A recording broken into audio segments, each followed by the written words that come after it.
Job, chapter 1. In the land of Uz, there lived a man whose name was Job. This man was blameless and upright. He feared God and shunned evil. He had 7 sons and 3 daughters, and he owned 7,000 sheep, 3,000 camels, 500 yoke of oxen, and 500 donkeys, and had a large number of servants. He was the greatest man among all the people of the East. His sons used to take turns holding feasts in their homes, and they would invite their 3 sisters to eat and drink with them. When a period of feasting had run its course, Job would send and have them purified. Early in the morning he would sacrifice a burnt offering for each of them, thinking, "Perhaps my children have sinned and cursed God in their hearts." This was Job's regular custom. One day the angels came to present themselves before the Lord, and Satan also came with them. The Lord said to Satan, "Where have you come from?" Satan answered the Lord, "From roaming the earth and going back and forth in it." Then the Lord said to Satan, "Have you considered my servant Job? There is no one on earth like him. He is blameless and upright, a man who fears God and shuns evil." "Does Job fear God for nothing?" Satan replied, "Have you not put a hedge around him and his household and everything he has? You have blessed the work of his hands, so that his flocks and herds are spread throughout the land. But stretch out your hand and strike everything he has, and he will surely curse you to your face."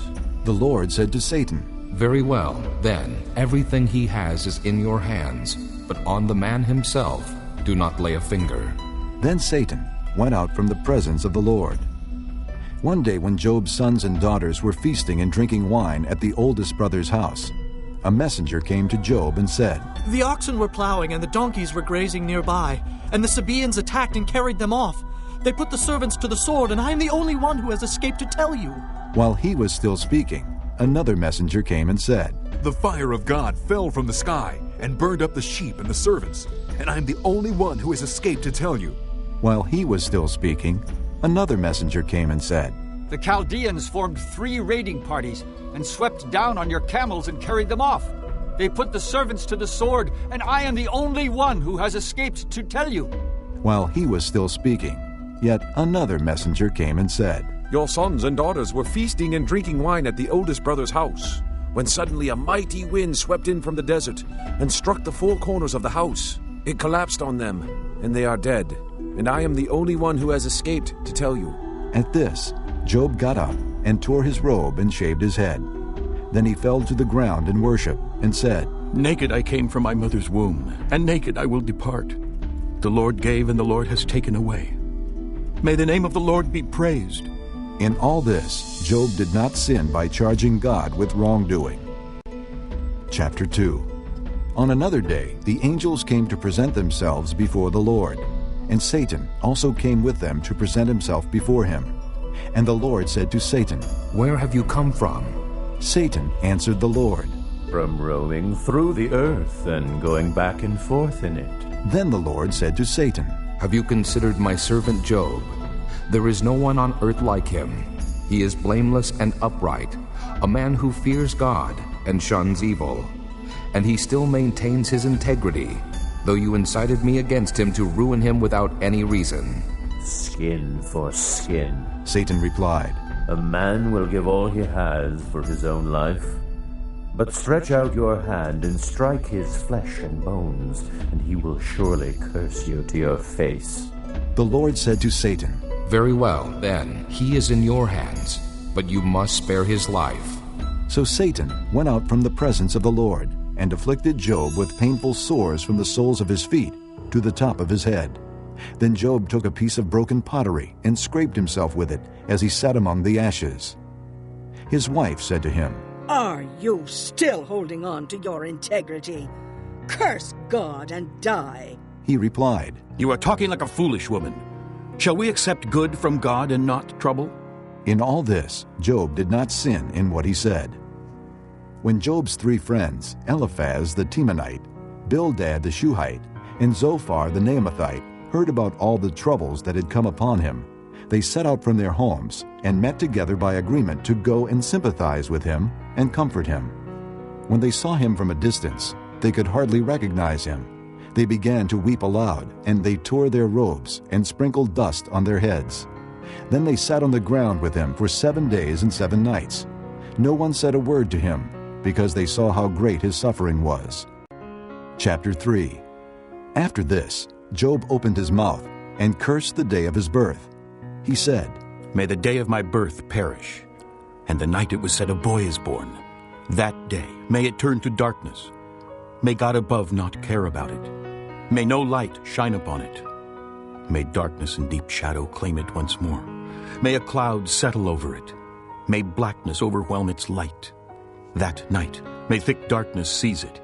May it not be included among the days of the year, nor be entered in any of the months. May that night be barren. May no shout of joy be heard in it. May those who curse days curse that day. Those who are ready to rouse Leviathan. May its morning stars become dark. May it wait for daylight in vain and not see the first rays of dawn. For it did not shut the doors of the womb on me to hide trouble from my eyes. Why did I not perish at birth and die as I came from the womb? Why were there knees to receive me and breasts that I might be nursed? For now I would be lying down in peace. I would be asleep and at rest with kings and counselors of the earth, who built for themselves places now lying in ruins, with rulers who had gold, who filled their houses with silver. Or why was I not hidden in the ground like a stillborn child, like an infant who never saw the light of day? There the wicked cease from turmoil, and there the weary are at rest. Captives also enjoy their ease. They no longer hear the slave drivers shout. The small and the great are there, and the slave is freed from his master. Why is light given to those in misery, and life to the bitter of soul, to those who long for death that does not come, who search for it more than for hidden treasure, who are filled with gladness and rejoice when they reach the grave? Why is life given to a man whose way is hidden, whom God has hedged in? For sighing comes to me instead of food. My groans pour out like water. What I feared has come upon me. What I dreaded has happened to me. I have no peace, no quietness. I have no rest, but only turmoil. Chapter 4. Then Eliphaz the Temanite replied, If someone ventures a word with you, will you be impatient? But who can keep from speaking? Think how you've instructed many, how you have strengthened feeble hands. Your words have supported those who stumbled. You have strengthened faltering knees. But now trouble comes to you, and you are discouraged. It strikes you, and you are dismayed. Should not your piety be your confidence, and your blameless ways your hope? Consider now, who, being innocent, has ever perished? Where were the upright ever destroyed? As I have observed, those who plow evil and those who sow trouble reap it. At the breath of God they are destroyed. At the blast of his anger they perish. The lions may roar and growl, yet the teeth of the great lions are broken. The lion perishes for lack of prey, and the cubs of the lioness are scattered. A word was secretly brought to me. My ears caught a whisper of it. Amid disquieting dreams in the night, when deep sleep falls on men, fear and trembling seized me and made all my bones shake. A spirit glided past my face, and the hair on my body stood on end. It stopped, but I could not tell what it was. A form stood before my eyes, and I heard a hushed voice, Can a mortal be more righteous than God? Can a man be more pure than his Maker? If God places no trust in his servants, if he charges his angels with error, how much more those who live in houses of clay, whose foundations are in the dust, who are crushed more readily than a moth?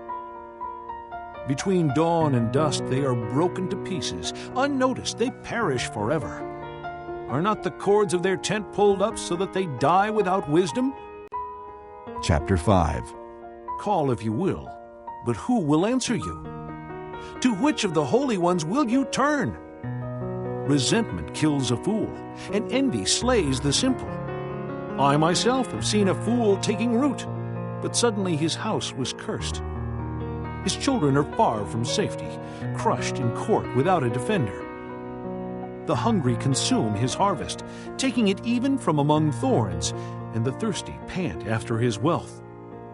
For hardship does not spring from the soil, nor does trouble sprout from the ground.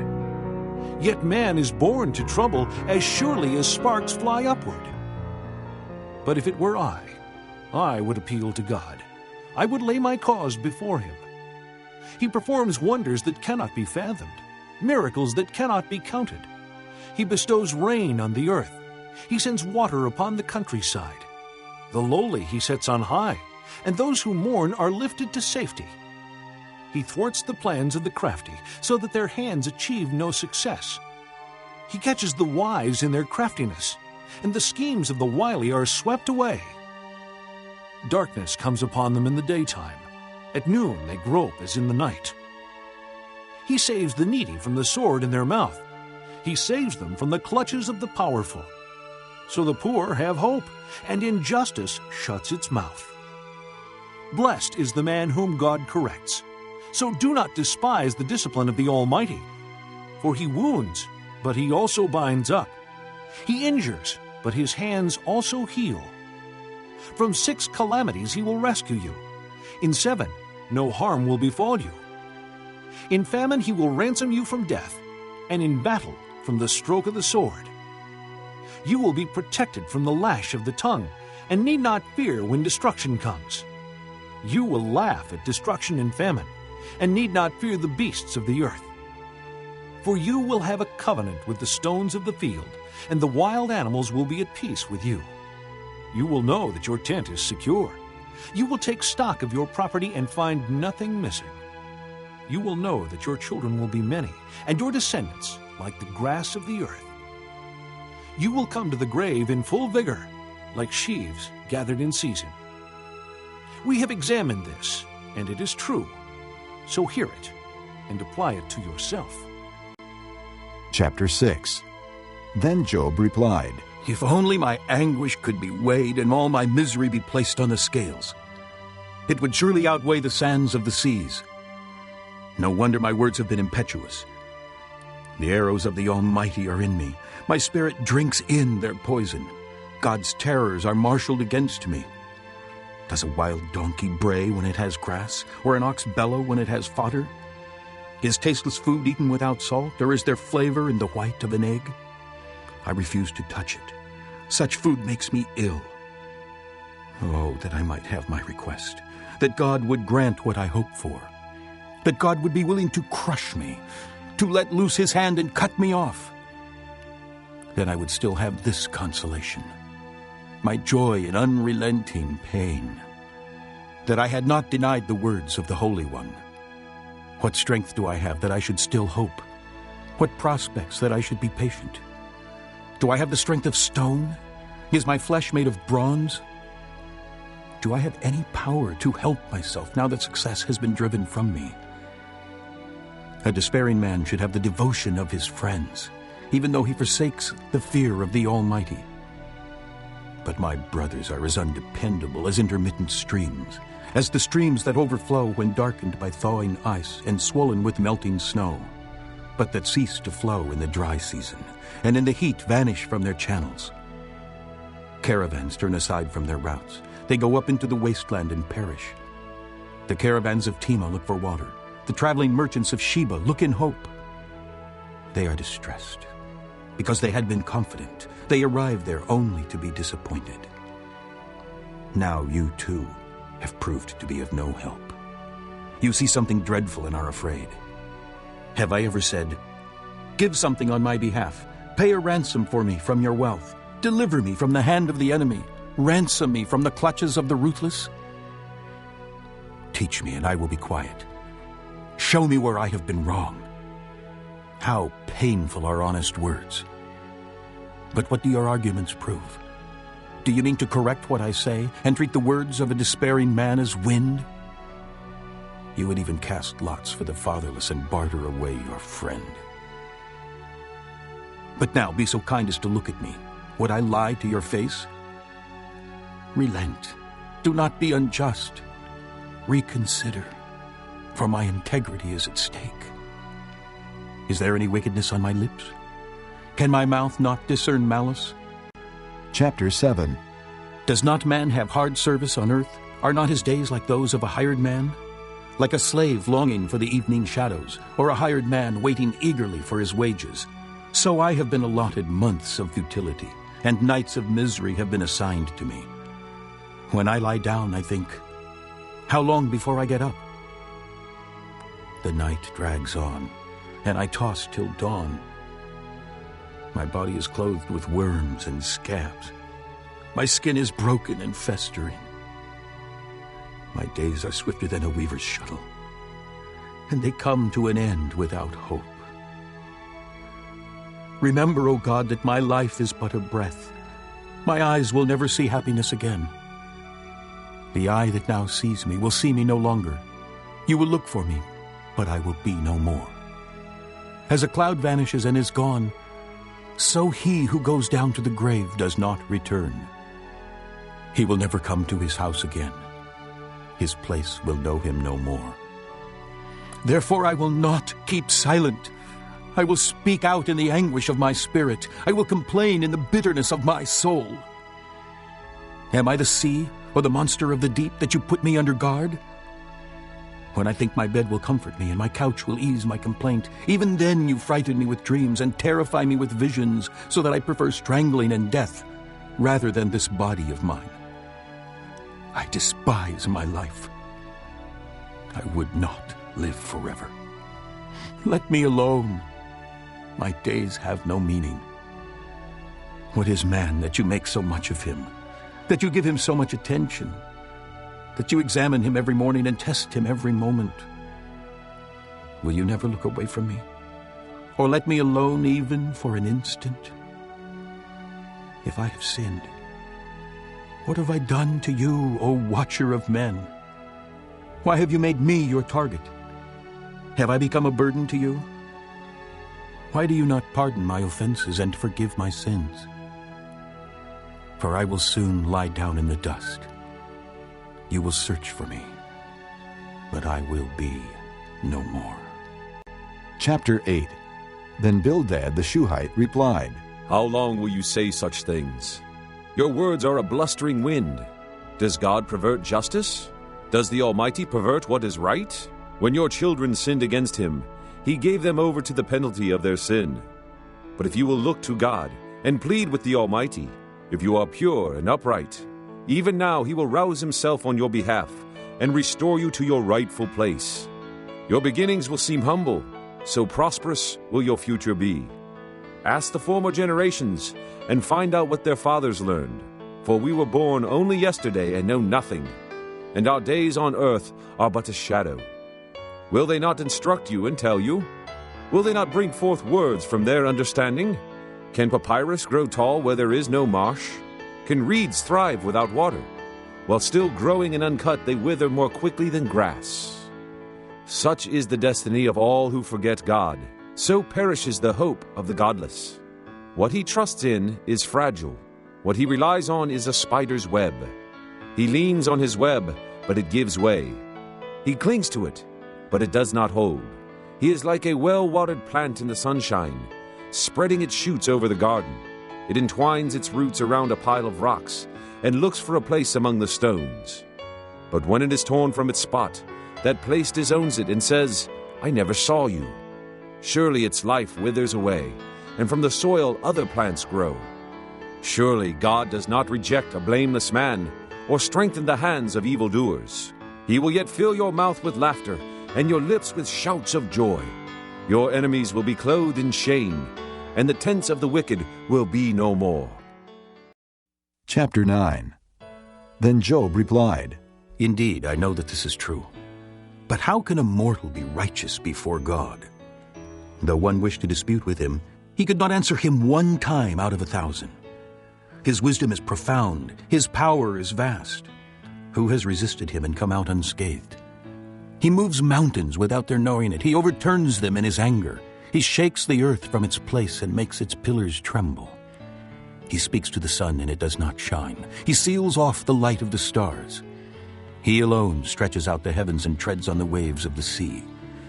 He is the maker of the Bear and Orion, the Pleiades and the constellations of the south. He performs wonders that cannot be fathomed, miracles that cannot be counted. When he passes me, I cannot see him. When he goes by, I cannot perceive him. If he snatches away, who can stop him? Who can say to him, "What are you doing?"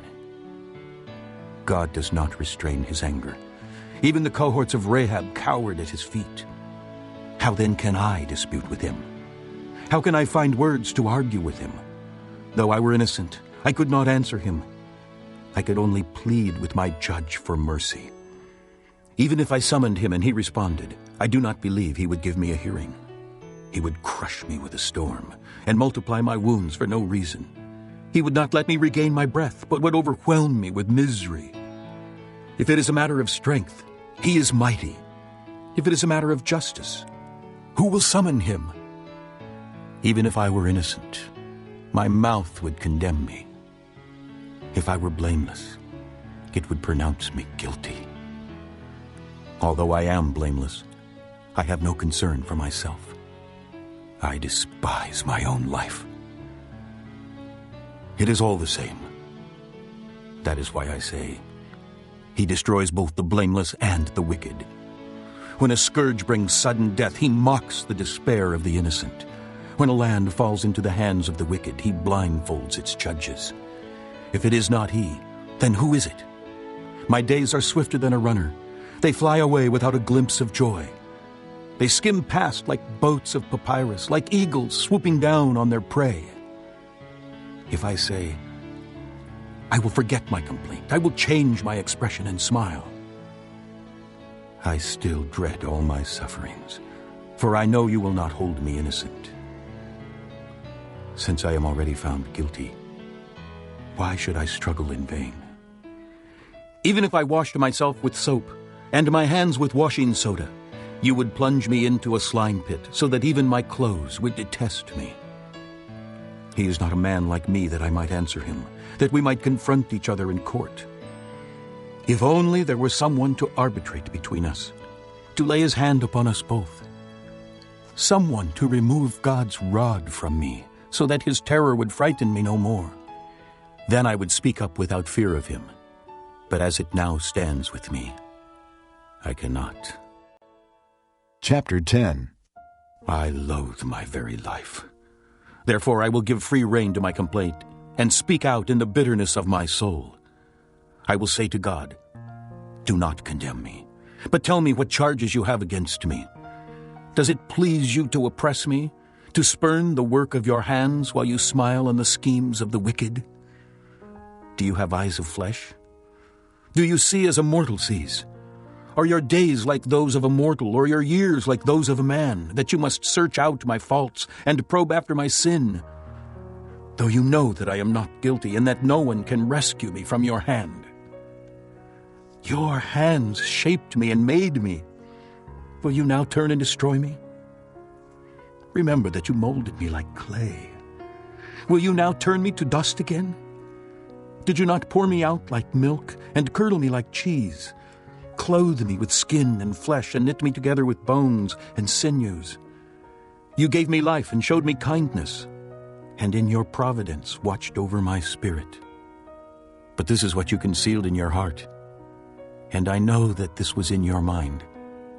If I sinned, you would be watching me and would not let my offense go unpunished. If I am guilty, woe to me. Even if I am innocent, I cannot lift my head, for I am full of shame and drowned in my affliction. If I hold my head high, you stalk me like a lion, and again display your awesome power against me. You bring new witnesses against me and increase your anger toward me. Your forces come against me, wave upon wave. Why then did you bring me out of the womb? I wish I had died before any eye saw me. If only I had never come into being, or had been carried straight from the womb to the grave. Are not my few days almost over? Turn away from me so I can have a moment's joy before I go to the place of no return. to the land of gloom and deep shadow, to the land of deepest night, of deep shadow and disorder, where even the light is like darkness. Chapter 11. Then Zophar the Naamathite replied, Are all these words to go unanswered? Is this talker to be vindicated? Will your idle talk reduce men to silence? Will no one rebuke you when you mock? You say to God, My beliefs are flawless, and I am pure in your sight. Oh, how I wish that God would speak, that he would open his lips against you, and disclose to you the secrets of wisdom, for true wisdom has two sides. Know this, God has even forgotten some of your sin. Can you fathom the mysteries of God? Can you probe the limits of the Almighty? They are higher than the heavens. What can you do? They are deeper than the depths of the grave. What can you know? Their measure is longer than the earth and wider than the sea. If he comes along and confines you in prison and convenes a court, can you oppose him? Surely he recognizes deceitful men. And when he sees evil, does he not take note? But a witless man can no more become wise than a wild donkey's colt can be born a man. Yet if you devote your heart to him and stretch out your hands to him, if you put away the sin that is in your hand and allow no evil to dwell in your tent, then you will lift up your face without shame. You will stand firm and without fear. You will surely forget your trouble, recalling it only as waters gone by. Life will be brighter than noonday, and darkness will become like morning. You will be secure because there is hope.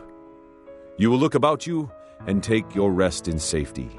You will lie down with no one to make you afraid, and many will court your favor.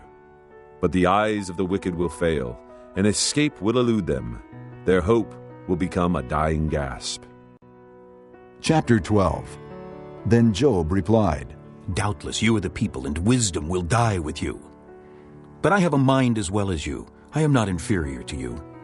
Who does not know all these things? I have become a laughing stock to my friends, though I called upon God and he answered. A mere laughing stock, though righteous and blameless. Men at ease have contempt for misfortune as the fate of those whose feet are slipping. The tents of marauders are undisturbed, and those who provoke God are secure. Those who carry their God in their hands.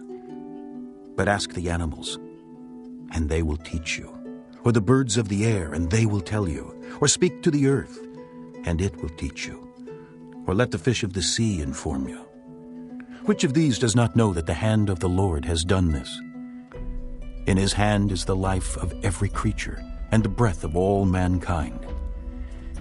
Does not the ear test words as the tongue tastes food? Is not wisdom found among the aged? Does not long life bring understanding? To God belong wisdom and power. Counsel and understanding are his. What he tears down cannot be rebuilt. The man he imprisons cannot be released. If he holds back the waters, there is drought. If he lets them loose, they devastate the land. To him belong strength and victory. Both deceived and deceiver are his. He leads counselors away stripped and makes fools of judges.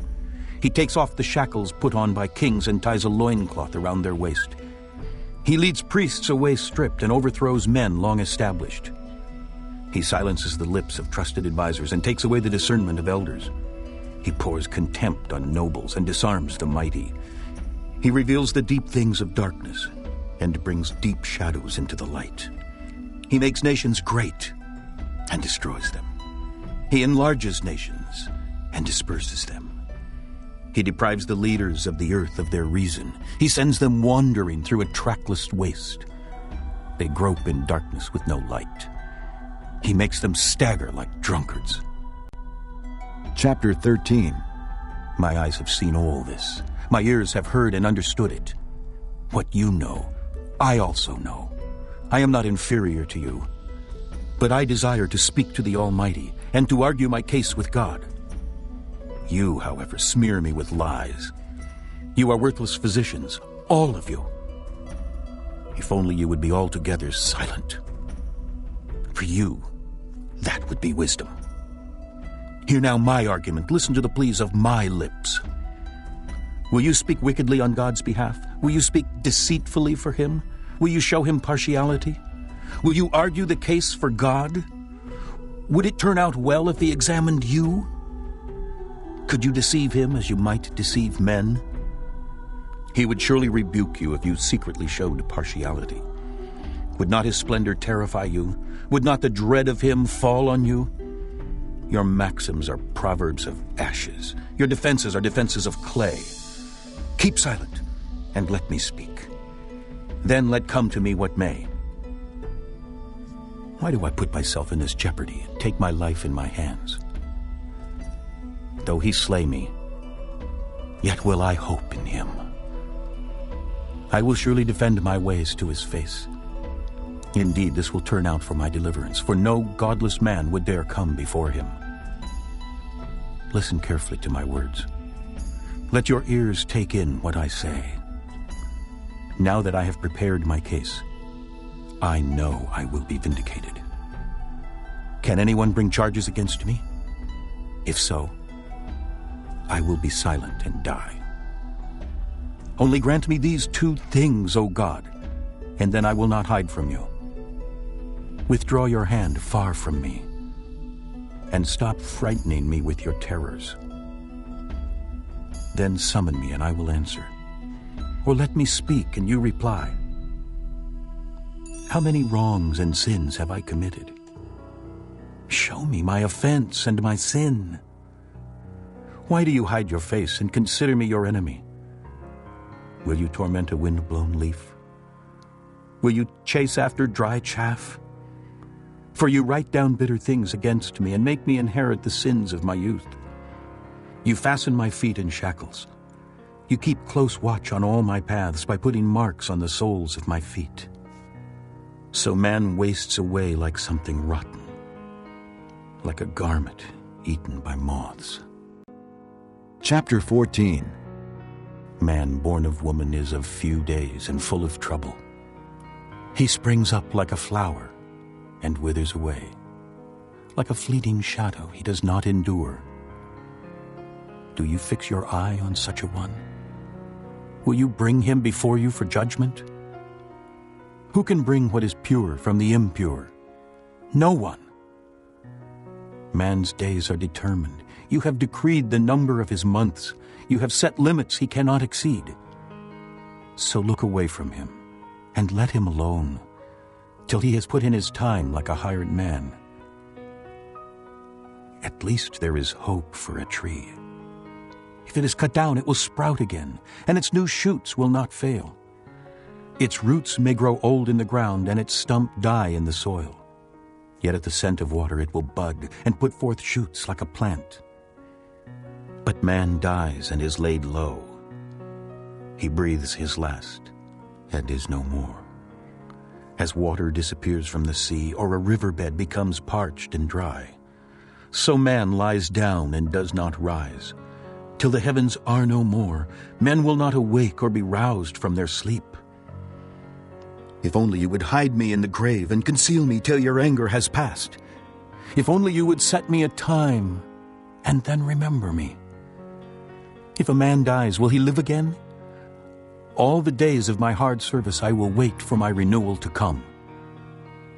You will call, and I will answer you. You will long for the creature your hands have made. Surely then you will count my steps, but not keep track of my sin. My offenses will be sealed up in a bag. You will cover over my sin. But as a mountain erodes and crumbles, and as a rock is moved from its place, as water wears away stones and torrents wash away the soil, so you destroy man's hope. You overpower him once for all, and he is gone. You change his countenance and send him away. If his sons are honored, he does not know it. If they are brought low, he does not see it. He feels but the pain of his own body and mourns only for himself. Chapter 15. Then Eliphaz the Temanite replied, Would a wise man answer with empty notions or fill his belly with the hot east wind? Would he argue with useless words, with speeches that have no value? But you even undermine piety and hinder devotion to God. Your sin prompts your mouth. You adopt the tongue of the crafty. Your own mouth condemns you, not mine. Your own lips testify against you. Are you the first man ever born? Were you brought forth before the hills? Do you listen in on God's counsel? Do you limit wisdom to yourself?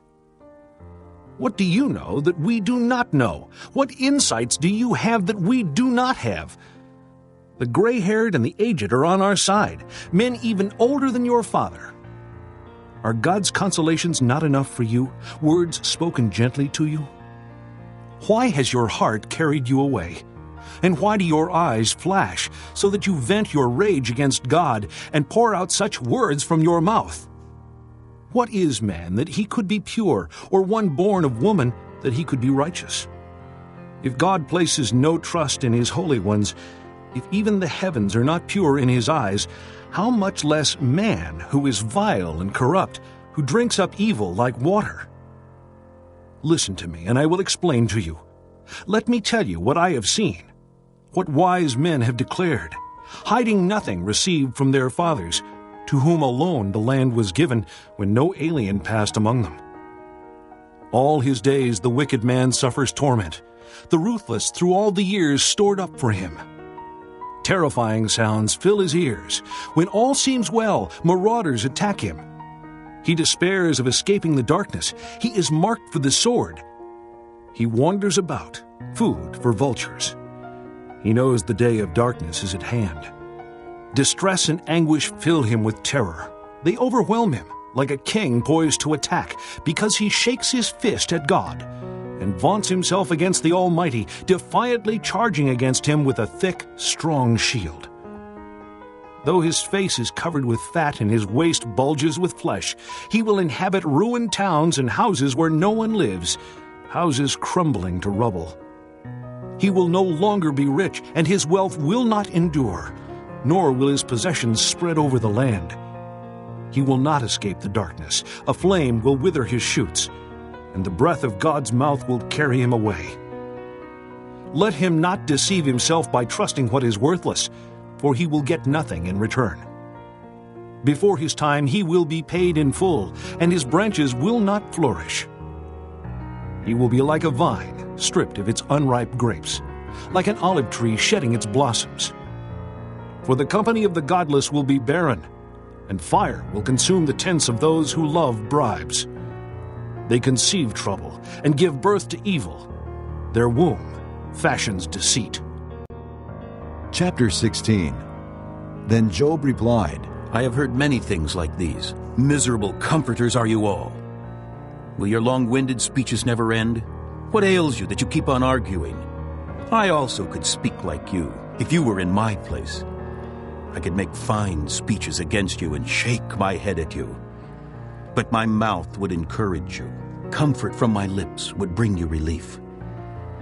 Yet if I speak, my pain is not relieved. And if I refrain, it does not go away. Surely, O God, you have worn me out.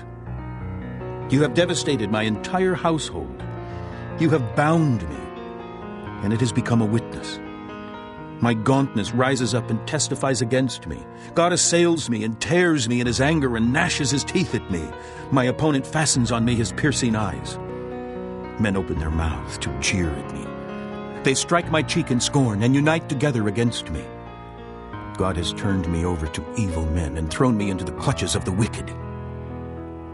All was well with me, but he shattered me. He seized me by the neck and crushed me. He has made me his target. His archers surround me. Without pity, he pierces my kidneys and spills my gall on the ground. Again and again, he bursts upon me. He rushes at me like a warrior. I have sewed sackcloth over my skin and buried my brow in the dust. My face is red with weeping. Deep shadows ring my eyes. Yet my hands have been free of violence, and my prayer is pure. O earth, do not cover my blood. May my cry never be laid to rest. Even now my witness is in heaven. My advocate is on high. My intercessor is my friend as my eyes pour out tears to God. On behalf of a man, he pleads with God as a man pleads for his friend. Only a few years will pass before I go on the journey of no return. Chapter 17. My spirit is broken. My days are cut short. The grave awaits me. Surely mockers surround me. My eyes must dwell on their hostility. Give me, O God, the pledge you demand. Who else will put up security for me? You have closed their minds to understanding. Therefore you will not let them triumph. If a man denounces his friends for reward, the eyes of his children will fail. God has made me a byword to everyone, a man in whose face people spit. My eyes have grown dim with grief.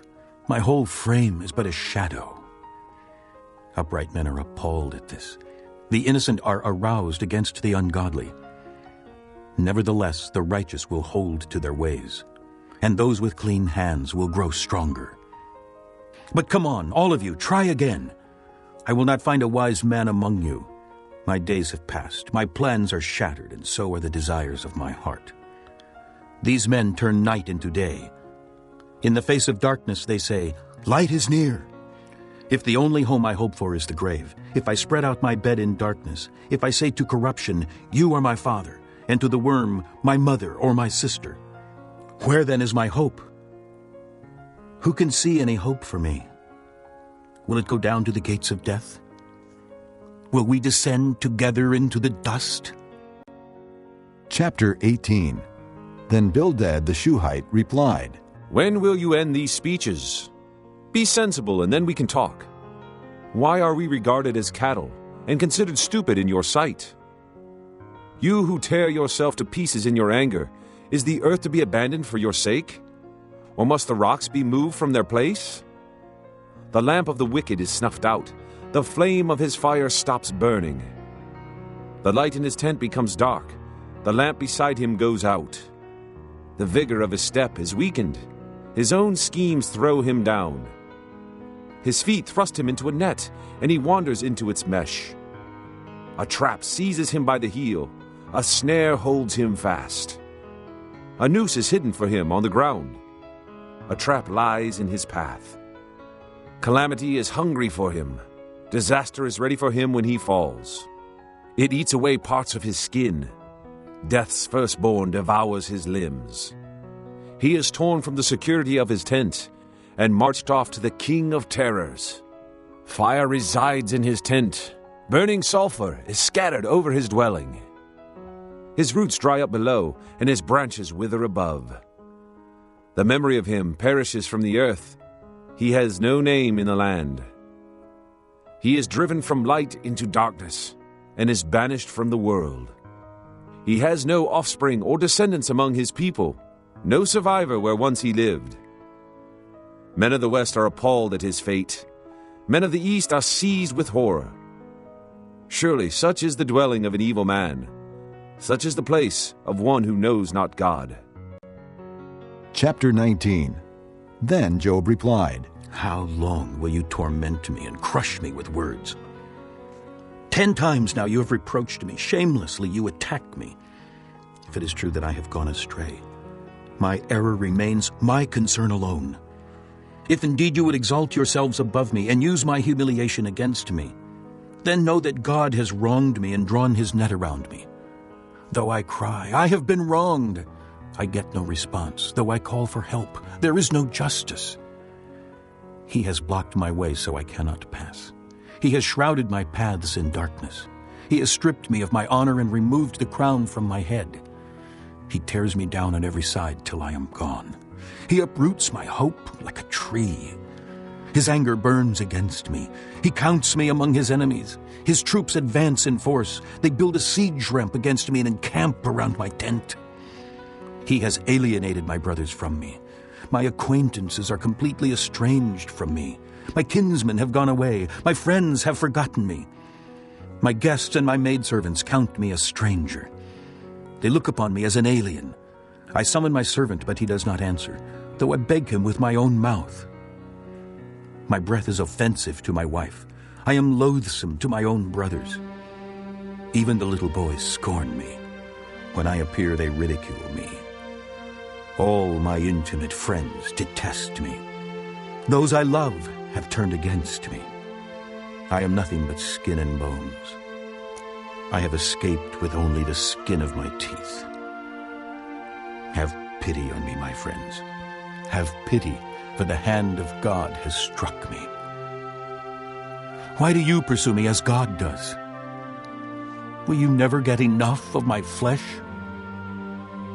Oh, that my words were recorded, that they were written on a scroll, that they were inscribed with an iron tool on lead, or engraved in rock forever.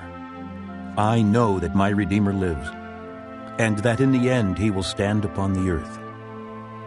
And after my skin has been destroyed, yet in my flesh I will see God. I myself will see him with my own eyes, I and not another. How my heart yearns within me! If you say, how we will hound him, since the root of the trouble lies in him, you should fear the sword yourselves. For wrath will bring punishment by the sword, and then you will know that there is judgment. Chapter 20. Then Zophar the Naamathite replied, My troubled thoughts prompt me to answer because I am greatly disturbed. I hear a rebuke that dishonors me, and my understanding inspires me to reply. Surely you know how it has been from of old, ever since man was placed on the earth, that the mirth of the wicked is brief, the joy of the godless lasts but a moment. Though his pride reaches to the heavens, and his head touches the clouds, he will perish forever, like his own dung. Those who have seen him will say, Where is he? Like a dream he flies away, no more to be found, banished like a vision of the night. The eye that saw him will not see him again. His place will look on him no more. His children must make amends to the poor. His own hands must give back his wealth. The youthful vigor that fills his bones will lie with him in the dust. Though evil is sweet in his mouth, and he hides it under his tongue, though he cannot bear to let it go, and keeps it in his mouth, yet his food will turn sour in his stomach. It will become the venom of serpents within him. He will spit out the riches he swallowed. God will make his stomach vomit them up. He will suck the poison of serpents. The fangs of the adder will kill him. He will not enjoy the streams, the rivers flowing with honey and cream. What he toiled for, he must give back uneaten. He will not enjoy the profit from his trading. For he has oppressed the poor and left them destitute. He has seized houses he did not build. Surely he will have no respite from his craving. He cannot save himself by his treasure. Nothing is left for him to devour. His prosperity will not endure. In the midst of his plenty, distress will overtake him. The full force of misery will come upon him. When he has filled his belly, God will vent his burning anger against him and rain down his blows upon him. Though he flees from the iron weapon, a bronze-tipped arrow pierces him. He pulls it out of his back, the gleaming point out of his liver. Terrors will come over him. Total darkness lies in wait for his treasures. A fire unfanned will consume him and devour what is left in his tent. The heavens will expose his guilt. The earth will rise up against him. A flood will carry off his house, rushing waters on the day of God's wrath. Such is the fate God allots the wicked, the heritage appointed for them by God. Chapter 21. Then Job replied, Listen carefully to my words. Let this be the consolation you give me.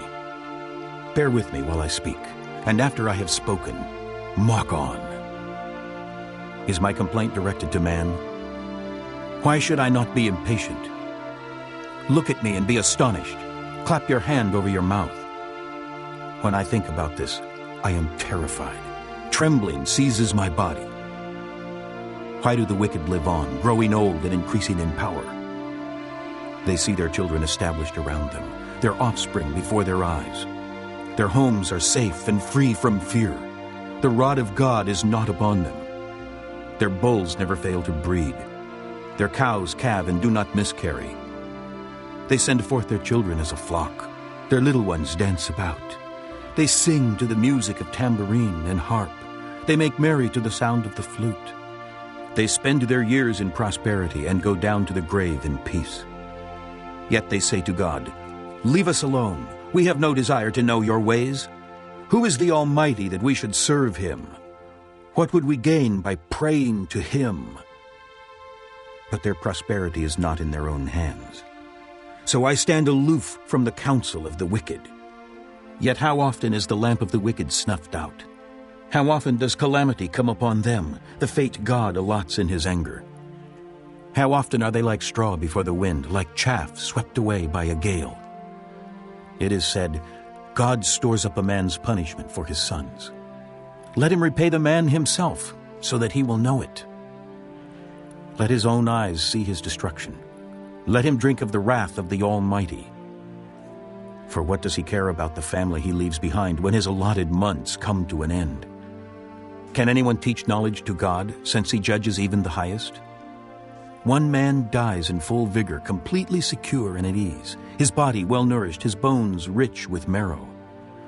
Another man dies in bitterness of soul, never having enjoyed anything good. Side by side they lay in the dust, and worms cover them both. I know full well what you are thinking, the schemes by which you would wrong me. You say, "Where now is the great man's house, the tents where wicked men lived?" Have you never questioned those who travel? Have you paid no regard to their accounts? That the evil man is spared from the day of calamity, that he is delivered from the day of wrath. Who denounces his conduct to his face? Who repays him for what he has done? He is carried to the grave, and watch is kept over his tomb. The soil in the valley is sweet to him. All men follow after him, and a countless throng goes before him. So how can you console me with your nonsense? Nothing is left of your answers but falsehood. Chapter 22. Then Eliphaz the Temanite replied, Can a man be of benefit to God? Can even a wise man benefit him? What pleasure would it give the Almighty if you were righteous? What would he gain if your ways were blameless? Is it for your piety that he rebukes you and brings charges against you? Is not your wickedness great? Are not your sins endless? You demanded security from your brothers for no reason. You stripped men of their clothing, leaving them naked. You gave no water to the weary, and you withheld food from the hungry, though you were a powerful man, owning land, an honored man, living on it. And you sent widows away empty-handed, and broke the strength of the fatherless. That is why snares are all around you, why sudden peril terrifies you, why it is so dark you cannot see, and why a flood of water covers you. Is not God in the heights of heaven? And see how lofty are the highest stars. Yet you say, What does God know? Does he judge through such darkness? Thick clouds veil him, so he does not see us as he goes about in the vaulted heavens. Will you keep to the old path that evil men have trod? They were carried off before their time, their foundations washed away by a flood. They said to God, Leave us alone. What can the Almighty do to us? Yet it was he who filled their houses with good things. So I stand aloof from the counsel of the wicked. The righteous see their ruin and rejoice. The innocent mock them, saying, Surely our foes are destroyed, and fire devours their wealth. Submit to God and be at peace with him. In this way prosperity will come to you. Accept instruction from his mouth, and lay up his words in your heart. If you return to the Almighty, you will be restored. If you remove wickedness far from your tent, and assign your nuggets to the dust, your gold of Ophir to the rocks in the ravines, then the Almighty will be your gold, the choicest silver for you. Surely then you will find delight in the Almighty, and will lift up your face to God. You will pray to him, and he will hear you, and you will fulfill your vows. What you decide on will be done, and light will shine on your ways. When men are brought low and you say, Lift them up, then he will save the downcast. He will deliver even one who is not innocent, who will be delivered through the cleanness of your hands. Chapter 23. Then Job replied, Even today my complaint is bitter. His hand is heavy in spite of my groaning. If only I knew where to find him. If only I could go to his dwelling. I would state my case before him and fill my mouth with arguments. I would find out what he would answer me and consider what he would say. Would he oppose me with great power? No, he would not press charges against me. There an upright man could present his case before him, and I would be delivered forever from my judge. But if I go to the east, he is not there. If I go to the west, I do not find him. When he is at work in the north, I do not see him. When he turns to the south, I catch no glimpse of him. But he knows the way that I take. When he has tested me, I will come forth as gold. My feet have closely followed his steps. I have kept to his way without turning aside. I have not departed from the commands of his lips. I have treasured the words of his mouth more than my daily bread. But he stands alone, and who can oppose him? He does whatever he pleases. He carries out his decree against me, and many such plans he still has in store. That is why I am terrified before him. When I think of all this, I fear him. God has made my heart faint. The Almighty has terrified me. Yet I am not silenced by the darkness, by the thick darkness that covers my face. Chapter 24. Why does the Almighty not set times for judgment? Why must those who know him look in vain for such days? Men move boundary stones, they pasture flocks they have stolen, they drive away the orphan's donkey and take the widow's ox in pledge. They thrust the needy from the path and force all the poor of the land into hiding. Like wild donkeys in the desert, the poor go about their labor of foraging food. The wasteland provides food for their children. They gather fodder in the fields and glean in the vineyards of the wicked. Lacking clothes, they spend the night naked. They have nothing to cover themselves in the cold. They are drenched by mountain rains and hug the rocks for lack of shelter. The fatherless child is snatched from the breast. The infant of the poor is seized for a debt. Lacking clothes, they go about naked. They carry the sheaves, but still go hungry. They crush olives among the terraces. They tread the wine presses, yet suffer thirst. The groans of the dying rise from the city, and the souls of the wounded cry out for help. But God charges no one with wrongdoing. There are those who rebel against the light, who do not know its ways or stay in its paths. When daylight is gone, the murderer rises up and kills the poor and needy. In the night he steals forth like a thief. The eye of the adulterer watches for dusk. He thinks, "No eye will see me," and he keeps his face concealed. In the dark, men break into houses, but by day they shut themselves in. They want nothing to do with the light. For all of them, deep darkness is their mourning. They make friends with the terrors of darkness. Yet they are foam on the surface of the water. Their portion of the land is cursed so that no one goes into the vineyards. As heat and drought snatch away the melted snow, so the grave snatches away those who have sinned. The womb forgets them. The worm feasts on them. Evil men are no longer remembered, but are broken like a tree. They prey on the barren and the childless woman, and to the widow show no kindness. But God drags away the mighty by his power. Though they become established, they have no assurance of life. He may let them rest in a feeling of security, but his eyes are on their ways. For a little while they are exalted, and then they are gone. They are brought low and gathered up like all others. They are cut off like heads of grain. If this is not so, who can prove me false and reduce my words to nothing? Chapter 25. Then Bildad the Shuhite replied, Dominion and awe belong to God. He establishes order in the heights of heaven. Can his forces be numbered? Upon whom does his light not rise? How then can a man be righteous before God? how can one born of woman be pure? If even the moon is not bright and the stars are not pure in his eyes, how much less man, who is but a maggot, a son of man, who is only a worm? Chapter 26. Then Job replied, How you have helped the powerless, how you have saved the arm that is feeble. What advice you have offered to one without wisdom, and what great insight you have displayed. Who has helped you utter these words, and whose spirit spoke from your mouth? The dead are in deep anguish, as beneath the waters and all that live in them. Death is naked before God. Destruction lies uncovered. He spreads out the northern skies over empty space. He suspends the earth over nothing.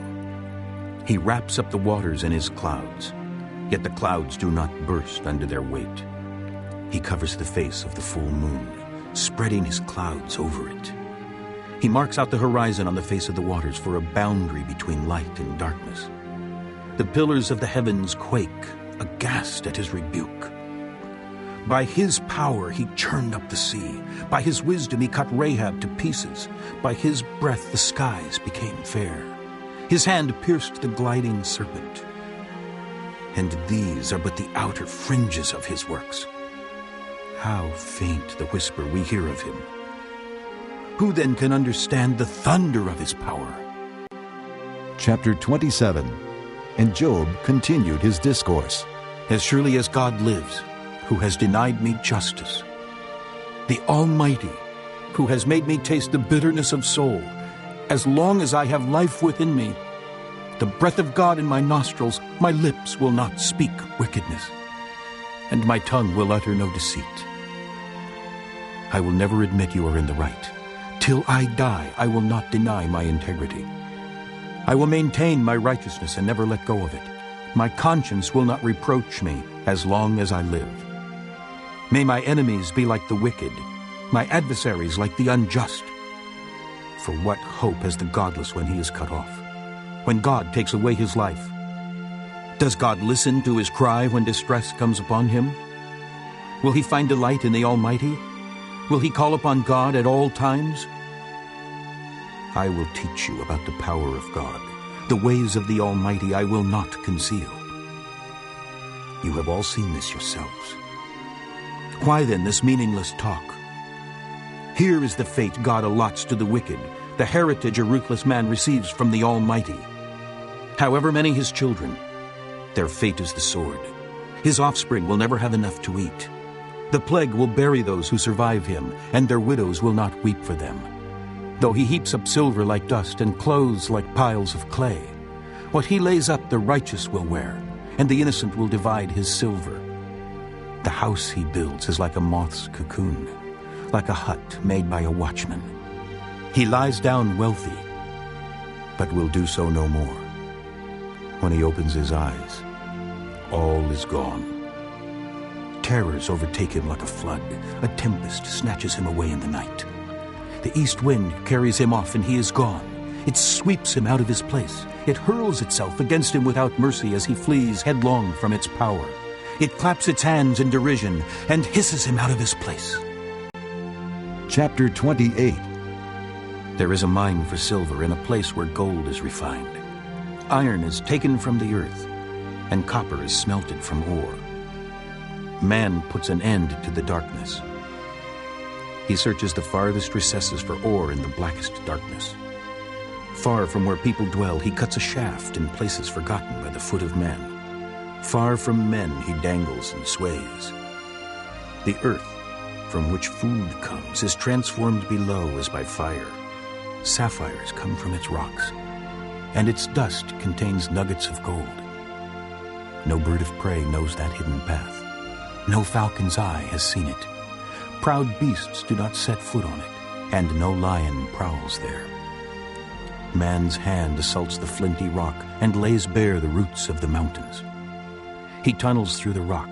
His eyes see all its treasures. He searches the sources of the rivers and brings hidden things to light. But where can wisdom be found? Where does understanding dwell? Man does not comprehend its worth. It cannot be found in the land of the living. The deep says, "It is not in me." The sea says, "It is not with me." It cannot be bought with the finest gold, nor can its price be weighed in silver. It cannot be bought with the gold of Ophir, with precious onyx or sapphires. Neither gold nor crystal can compare with it, nor can it be had for jewels of gold. Coral and jasper are not worthy of mention. The price of wisdom is beyond rubies. The topaz of Cush cannot compare with it. It cannot be bought with pure gold. Where then does wisdom come from? Where does understanding dwell? It is hidden from the eyes of every living thing, concealed even from the birds of the air. Destruction and death say, "Only a rumor of it has reached our ears." God understands the way to it, and He alone knows where it dwells. For He views the ends of the earth and sees everything under the heavens. When He established the force of the wind and measured out the waters, when He made a decree for the rain and a path for the thunderstorm, then He looked at wisdom and appraised it. He confirmed it and tested it. And He said to man, "The fear of the Lord, that is wisdom, and to shun evil is understanding." Chapter 29. Job continued his discourse. How I long for the months gone by, for the days when God watched over me, when His lamp shone upon my head, and by His light I walked through darkness. Oh, for the days when I was in my prime, when God's intimate friendship blessed my house, when the Almighty was still with me and my children were around me, when my path was drenched with cream and the rock poured out for me streams of olive oil. When I went to the gate of the city and took my seat in the public square, the young men saw me and stepped aside, and the old men rose to their feet. The chief men refrained from speaking and covered their mouths with their hands. The voices of the nobles were hushed, and their tongues stuck to the roof of their mouths. Whoever heard me spoke well of me, and those who saw me commended me, because I rescued the poor who cried for help, and the fatherless who had none to assist him. The man who was dying blessed me. I made the widow's heart sing. I put on righteousness as my clothing. Justice was my robe and my turban. I was eyes to the blind and feet to the lame. I was a father to the needy. I took up the case of the stranger. I broke the fangs of the wicked and snatched the victims from their teeth. I thought, I will die in my own house. My days are as numerous as the grains of sand. My roots will reach to the water, and the dew will lie all night on my branches. My glory will remain fresh in me, the bow ever new in my hand. Men listened to me expectantly, waiting in silence for my counsel. After I had spoken, they spoke no more. My words fell gently on their ears. They waited for me as for showers and drank in my words as the spring rain. When I smiled at them, they scarcely believed it. The light of my face was precious to them. I chose the way for them and sat as their chief. I dwelt as a king among his troops. I was like one who comforts mourners. Chapter 30. But now they mock me. Men younger than I, whose fathers I would have disdained to put with my sheepdogs. Of what use was the strength of their hands to me, since their vigor had gone from them? Haggard from want and hunger, they roamed the parched land in desolate wastelands at night. In the brush they gathered salt herbs, and their food was the root of the broom tree. They were banished from their fellow men, shouted at as if they were thieves. They were forced to live in the dry stream beds, among the rocks and in holes in the ground. They brayed among the bushes and huddled in the undergrowth. A base and nameless brood, they were driven out of the land. And now their sons mock me in song. I have become a byword among them. They detest me and keep their distance. They do not hesitate to spit in my face.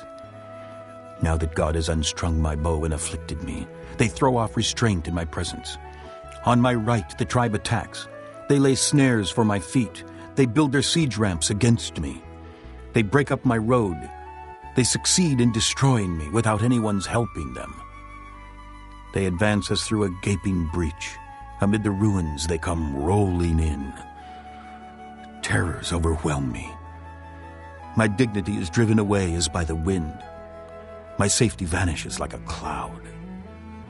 And now my life ebbs away. Days of suffering grip me. Night pierces my bones. My gnawing pains never rest. In his great power, God becomes like clothing to me. He binds me like the neck of my garment. He throws me into the mud, and I am reduced to dust and ashes. I cry out to you, O God, but you do not answer. I stand up, but you merely look at me. You turn on me ruthlessly. With the might of your hand, you attack me. You snatch me up and drive me before the wind. You toss me about in the storm. I know you will bring me down to death, to the place appointed for all the living. Surely no one lays a hand on a broken man when he cries for help in his distress. Have I not wept for those in trouble?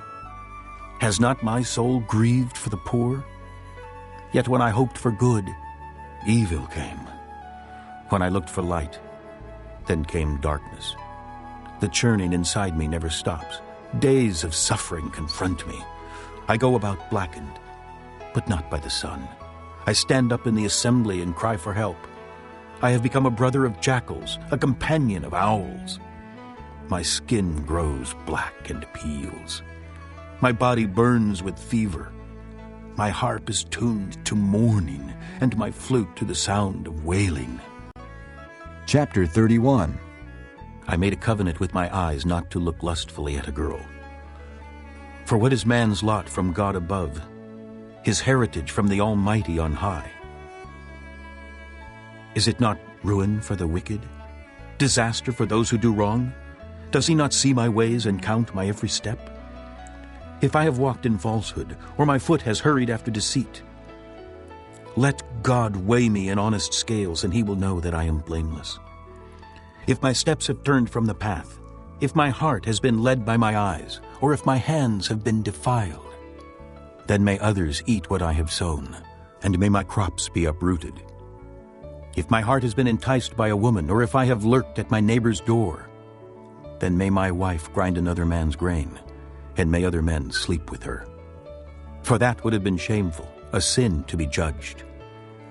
It is a fire that burns to destruction. It would have uprooted my harvest. If I have denied justice to my menservants and maidservants when they had a grievance against me, what will I do when God confronts me? What will I answer when called to account? Did not he who made me in the womb make them? Did not the same one form us both within our mothers? If I have denied the desires of the poor, or let the eyes of the widow grow weary, if I have kept my bread to myself, not sharing it with the fatherless, but from my youth I reared him as would a father, and from my birth I guided the widow. If I have seen anyone perishing for lack of clothing, or a needy man without a garment, and his heart did not bless me for warming him with the fleece from my sheep, if I have raised my hand against the fatherless, knowing that I had influence in court, then let my arm fall from the shoulder. Let it be broken off at the joint. For I dreaded destruction from God, and for fear of his splendor I could not do such things. If I have put my trust in gold, or said to pure gold, you are my security, if I have rejoiced over my great wealth, the fortune my hands have gained, if I have regarded the sun in its radiance, or the moon moving in splendor, so that my heart was secretly enticed, and my hand offered them a kiss of homage, then these also would be sins to be judged, for I would have been unfaithful to God on high. If I have rejoiced at my enemy's misfortune, or gloated over the trouble that came to him, I have not allowed my mouth to sin by invoking a curse against his life. If the men of my household have never said, who has not had his fill of Job's meat? But no stranger had to spend the night in the street, for my door was always open to the traveler. If I have concealed my sin as men do, by hiding my guilt in my heart, because I so feared the crowd and so dreaded the contempt of the clans that I kept silent and would not go outside. Oh, that I had someone to hear me! I sign now my defense. Let the Almighty answer me. Let my accuser put his indictment in writing. Surely I would wear it on my shoulder. I would put it on like a crown. I would give him an account of my every step. Like a prince I would approach him. If my land cries out against me and all its furrows are wet with tears, if I have devoured its yield without payment or broken the spirit of its tenants, then let briars come up instead of wheat and weeds instead of barley. The words of Job are ended. Chapter 32. So these three men stopped answering Job, because he was righteous in his own eyes. But Elihu, son of Barachel, the Buzite, of the family of Ram, became very angry with Job for justifying himself rather than God. He was also angry with the three friends, because they had found no way to refute Job, and yet had condemned him. Now Elihu had waited before speaking to Job, because they were older than he. But when he saw that the three men had nothing more to say, his anger was aroused. So Elihu, son of Barachel, the Buzite, said, I am young in years, and you are old. That is why I was fearful, not daring to tell you what I know. I thought, age should speak, advanced years should teach wisdom. But it is the spirit in a man, the breath of the Almighty, that gives him understanding. It is not only the old who are wise, not only the aged who understand what is right. Therefore I say, listen to me. I too will tell you what I know. I waited while you spoke. I listened to your reasoning. While you were searching for words, I gave you my full attention.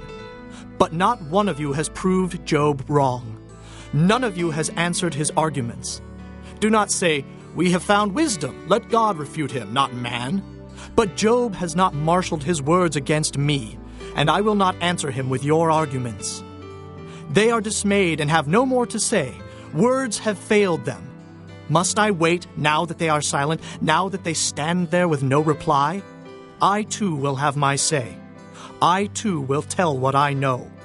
For I am full of words, and the spirit within me compels me. Inside I am like bottled up wine, like new wineskins ready to burst. I must speak and find relief. I must open my lips and reply. I will show partiality to no one, nor will I flatter any man, for if I were skilled in flattery, my Maker would soon take me away. Chapter 33. But now, Job, listen to my words. Pay attention to everything I say. I am about to open my mouth. My words are on the tip of my tongue. My words come from an upright heart. My lips sincerely speak what I know.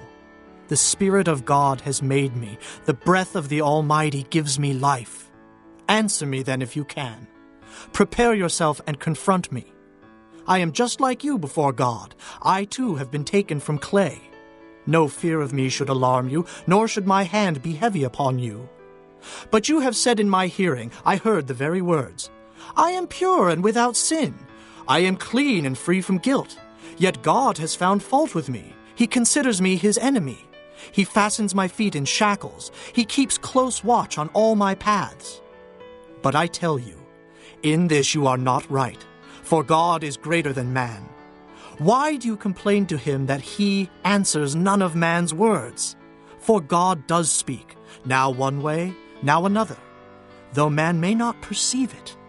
In a dream, in a vision of the night, when deep sleep falls on men as they slumber in their beds, he may speak in their ears and terrify them with warnings, to turn man from wrongdoing and keep him from pride, to preserve his soul from the pit, his life from perishing by the sword. Or a man may be chastened on a bed of pain with constant distress in his bones, so that his very being finds food repulsive and his soul loathes the choicest meal. His flesh wastes away to nothing, and his bones, once hidden, now stick out. His soul draws near to the pit, and his life to the messengers of death. Yet if there is an angel on his side as a mediator, 1 out of 1,000, to tell a man what is right for him, to be gracious to him and say, spare him from going down to the pit. I have found a ransom for him. Then his flesh is renewed like a child's. It is restored as in the days of his youth. He prays to God and finds favor with him.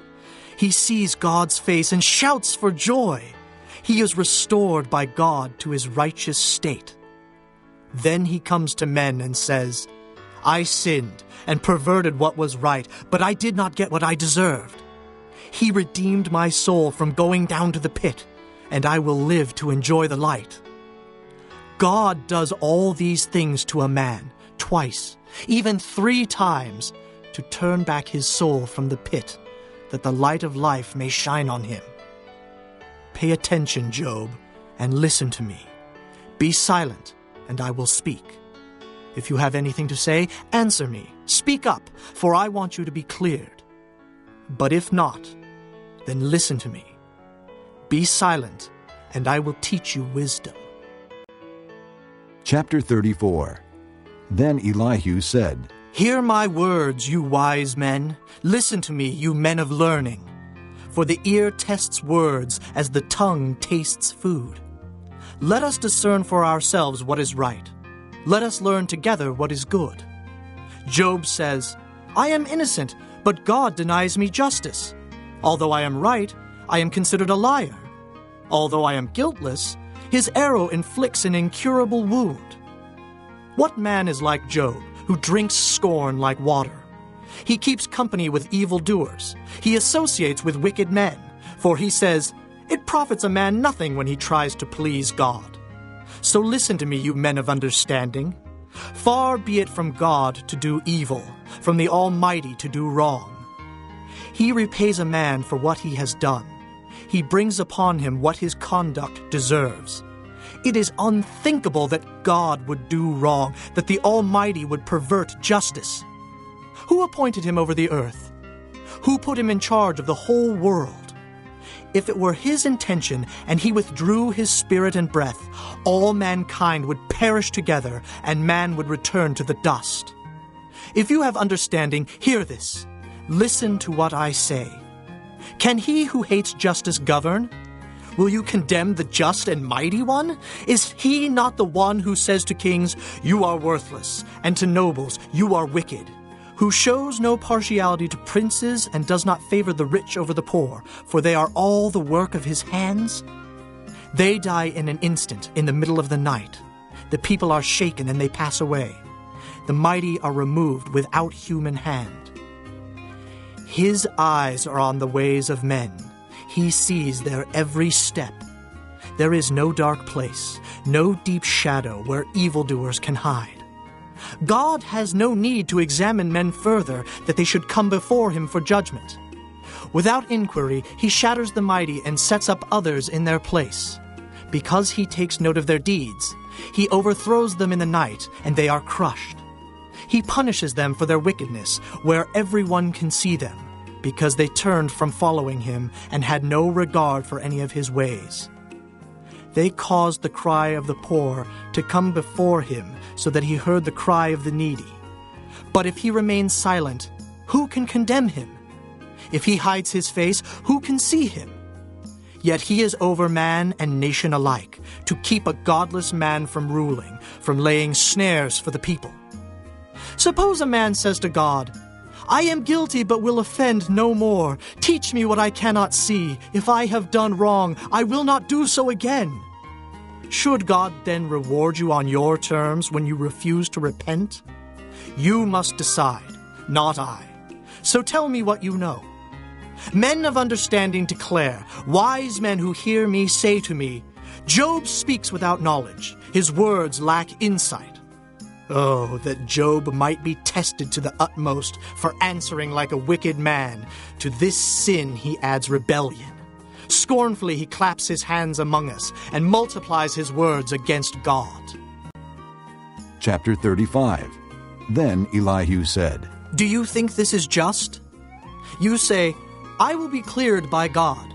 Yet you ask him, What profit is it to me, and what do I gain by not sinning? I would like to reply to you and to your friends with you. Look up at the heavens and see. Gaze at the clouds so high above you. If you sin, how does that affect him? If your sins are many, what does that do to him? If you are righteous, what do you give to him, or what does he receive from your hand? Your wickedness affects only a man like yourself, and your righteousness only the sons of men. Men cry out under a load of oppression. They plead for relief from the arm of the powerful. But no one says, "Where is God my Maker, who gives songs in the night, who teaches more to us than to the beasts of the earth, and makes us wiser than the birds of the air?" He does not answer when men cry out because of the arrogance of the wicked. Indeed, God does not listen to their empty plea. The Almighty pays no attention to it. How much less, then, will He listen when you say that you do not see Him, that your case is before Him and you must wait for Him, and further, that His anger never punishes and He does not take the least notice of wickedness. So Job opens his mouth with empty talk. Without knowledge, he multiplies words. Chapter 36. Elihu continued. Bear with me a little longer, and I will show you that there is more to be said in God's behalf. I get my knowledge from afar. I will ascribe justice to my Maker. Be assured that my words are not false. One perfect in knowledge is with you. God is mighty, but does not despise men. He is mighty and firm in His purpose. He does not keep the wicked alive, but gives the afflicted their rights. He does not take His eyes off the righteous. He enthrones them with kings and exalts them forever. But if men are bound in chains, held fast by cords of affliction, He tells them what they have done, that they have sinned arrogantly. He makes them listen to correction and commands them to repent of their evil. If they obey and serve Him, they will spend the rest of their days in prosperity and their years in contentment. But if they do not listen, they will perish by the sword and die without knowledge. The godless in heart harbor resentment. Even when He fetters them, they do not cry for help. They die in their youth, among male prostitutes of the shrines. But those who suffer, He delivers in their suffering. He speaks to them in their affliction. He is wooing you from the jaws of distress to a spacious place free from restriction, to the comfort of your table laden with choice food. But now you are laden with the judgment due the wicked. Judgment and justice have taken hold of you. Be careful that no one entices you by riches. Do not let a large bribe turn you aside. Would your wealth, or even all your mighty efforts, sustain you so you would not be in distress? Do not long for the night, to drag people away from their homes. Beware of turning to evil, which you seem to prefer to affliction. God is exalted in His power.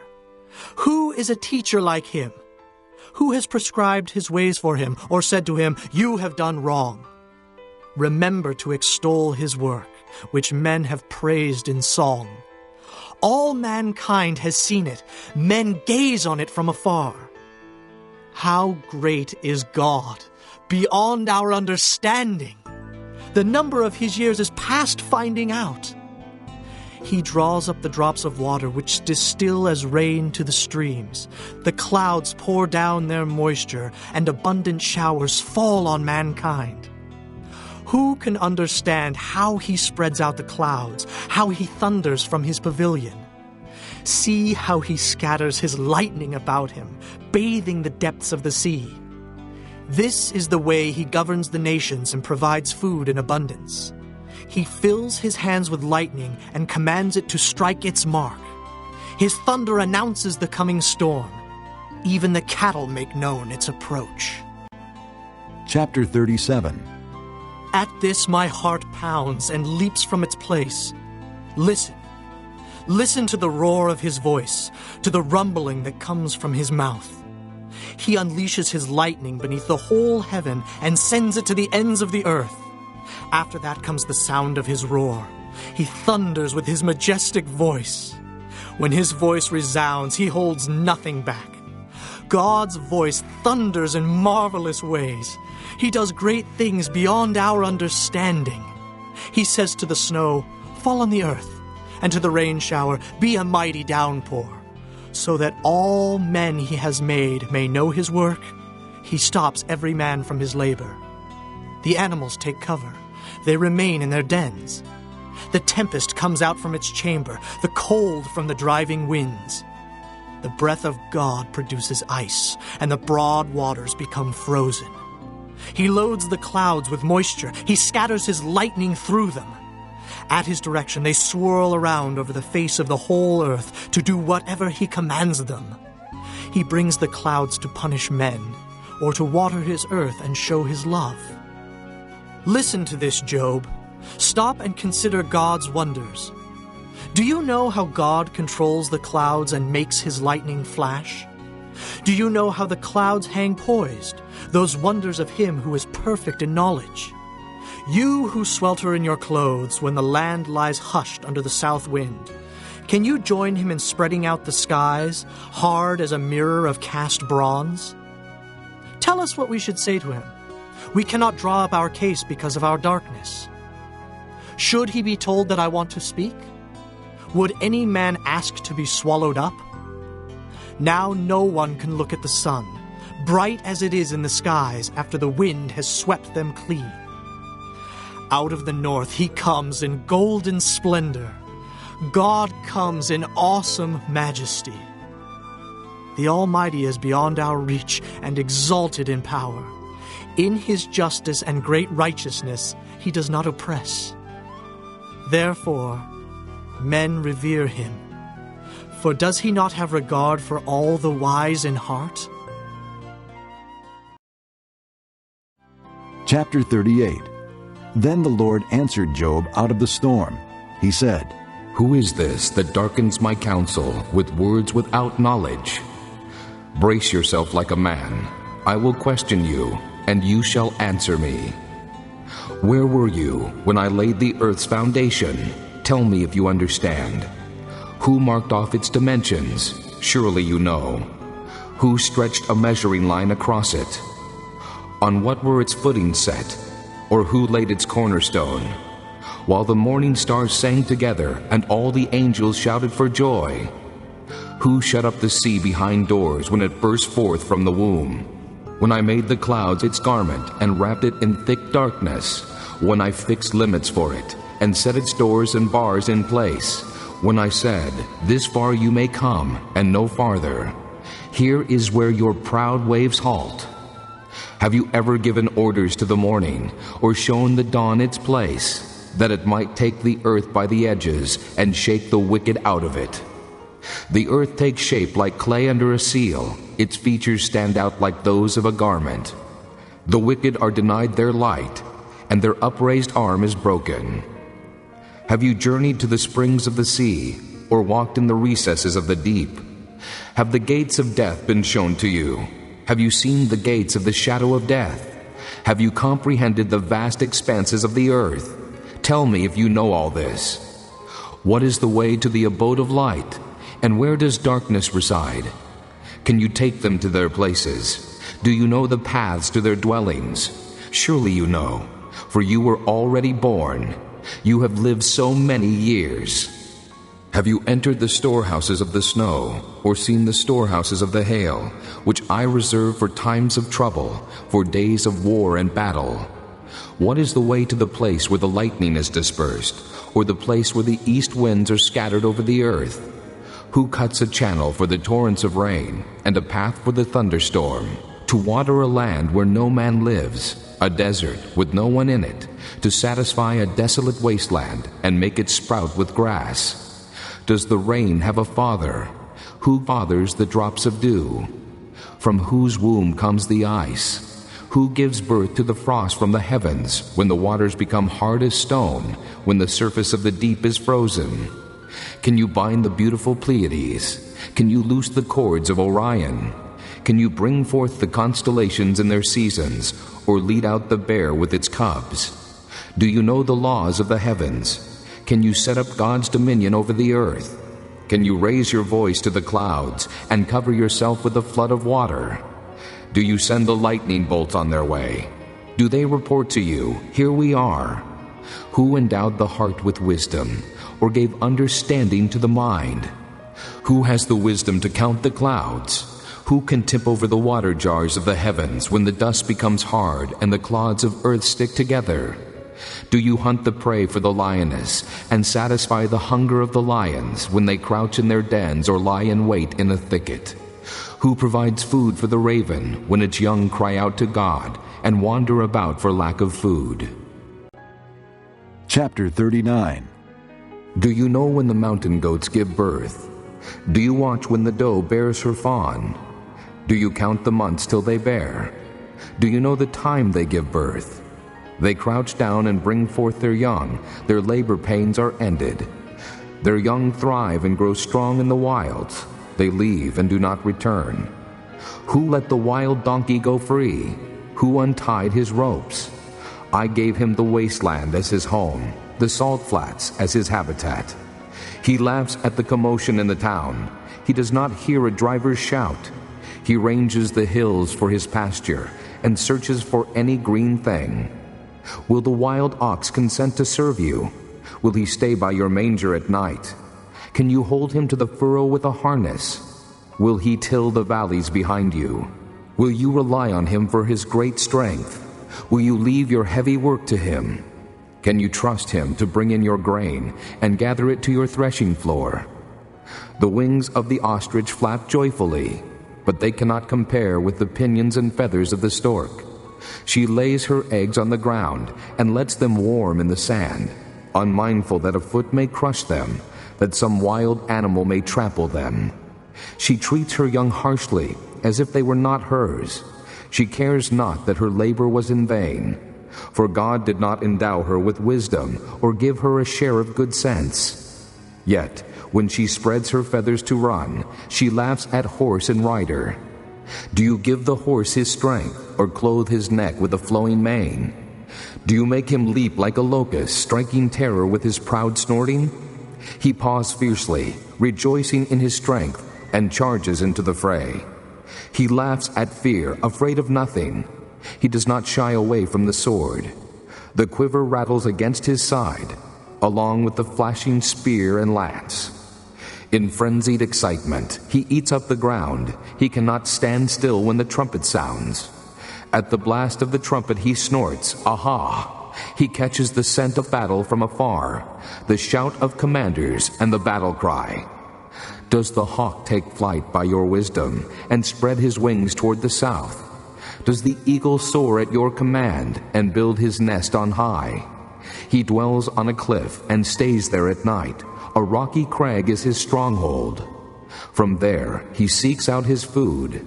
His eyes detect it from afar. His young ones feast on blood, and where the slain are, there is he. Chapter 40.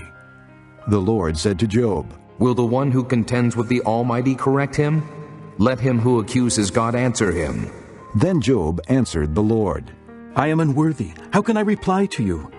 I put my hand over my mouth. I spoke once, but I have no answer. Twice, but I will say no more. Then the Lord spoke to Job out of the storm. Brace yourself like a man. I will question you, and you shall answer me. Would you discredit my justice? Would you condemn me to justify yourself? Do you have an arm like God's? And can your voice thunder like his? Then adorn yourself with glory and splendor, and clothe yourself in honor and majesty. Unleash the fury of your wrath. Look at every proud man and bring him low. Look at every proud man and humble him. Crush the wicked where they stand. Bury them all in the dust together. Shroud their faces in the grave. Then I myself will admit to you that your own right hand can save you. Look at the behemoth, which I made along with you, and which feeds on grass like an ox. What strength he has in his loins, what power in the muscles of his belly. His tail sways like a cedar. The sinews of his thighs are close-knit. His bones are tubes of bronze, his limbs like rods of iron. He ranks first among the works of God, yet his Maker can approach him with his sword. The hills bring him their produce, and all the wild animals play nearby. Under the lotus plants he lies, hidden among the reeds in the marsh. The lotuses conceal him in their shadow. The poplars by the stream surround him.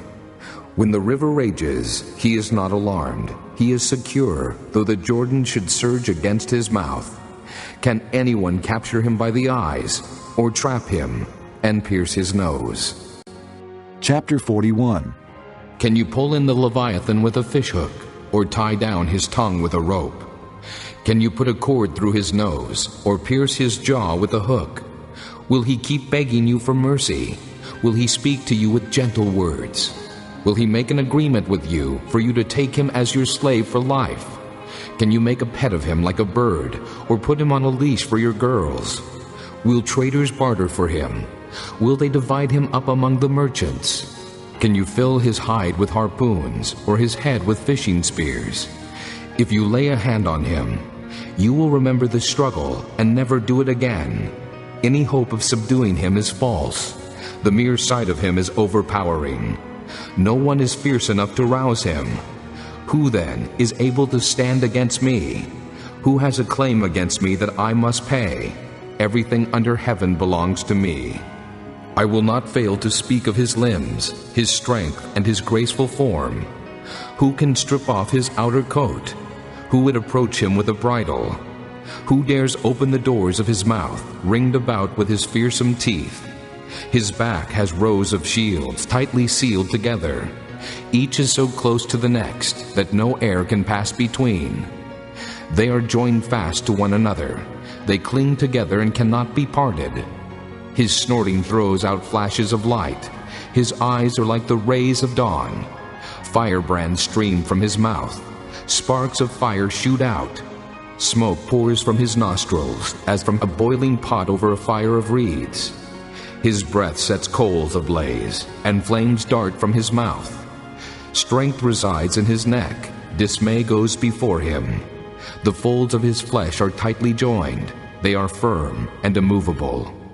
His chest is hard as rock, hard as a lower millstone. When he rises up, the mighty are terrified. They retreat before his thrashing. The sword that reaches him has no effect, nor does the spear, or the dart, or the javelin.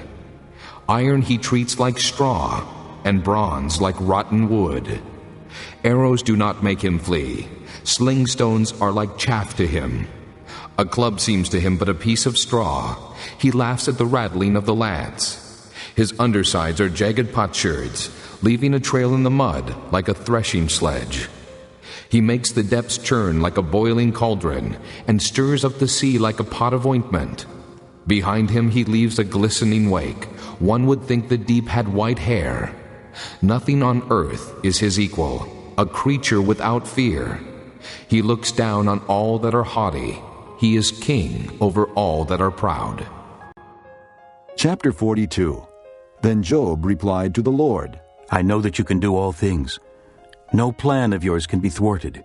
You asked, who is this that obscures my counsel without knowledge? Surely I spoke of things I did not understand, things too wonderful for me to know. You said, listen now and I will speak. I will question you, and you shall answer me. My ears had heard of you, but now my eyes have seen you. Therefore I despise myself, and repent in dust and ashes. After the Lord had said these things to Job, he said to Eliphaz the Temanite, I am angry with you and your two friends, because you have not spoken of me what is right, as my servant Job has. So now, take 7 bulls and 7 rams, and go to my servant Job and sacrifice a burnt offering for yourselves. My servant Job will pray for you, and I will accept his prayer, and not deal with you according to your folly. You have not spoken of me what is right, as my servant Job has. So Eliphaz the Temanite, Bildad the Shuhite, and Zophar the Naamathite did what the Lord told them, and the Lord accepted Job's prayer. After Job had prayed for his friends, the Lord made him prosperous again, and gave him twice as much as he had before. All his brothers and sisters, and everyone who had known him before, came and ate with him in his house. They comforted and consoled him over all the trouble the Lord had brought upon him, and each one gave him a piece of silver and a gold ring. The Lord blessed the latter part of Job's life more than the first. He had 14,000 sheep, 6,000 camels, 1,000 yoke of oxen, and 1,000 donkeys. And he also had 7 sons and 3 daughters. The first daughter he named Jemimah, the second Keziah, and the third Keren-Happuch. Nowhere in all the land were there found women as beautiful as Job's daughters, and their father granted them an inheritance along with their brothers. After this, Job lived 140 years. He saw his children and their children to the 4th generation, and so he died, old and full of years.